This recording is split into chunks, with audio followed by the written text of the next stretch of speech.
എനിക്ക് നേരെ സ്ഥിരമായി ചിലർ തൊടുക്കുന്ന ഒരു ആക്ഷേപം കൽദായ വട്ടൻ എന്നാണ്.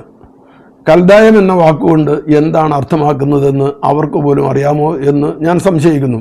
കൽദായം എന്ന പദം ഒരു തെറി പോലെയാണോ അവർ ഉപയോഗിക്കുന്നത് എന്നും എനിക്ക് തോന്നാറുണ്ട്. സുറിയാനി നസ്രാണി എന്നതാണ് അവരുടെ ആക്ഷേപം. അതിലെന്താണ് കുറവ്?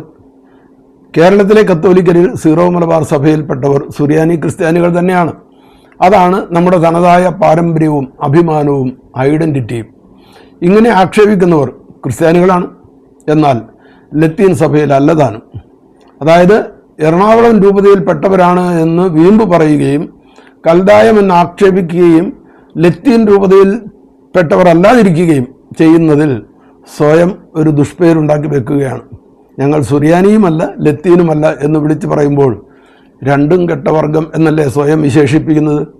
അപ്പനുണ്ടെന്നറിയാം, ആരാണ് അപ്പനെന്നറിഞ്ഞുകൂടാ എന്ന അവസ്ഥ. അത് വളരെ കഷ്ടമാണ്.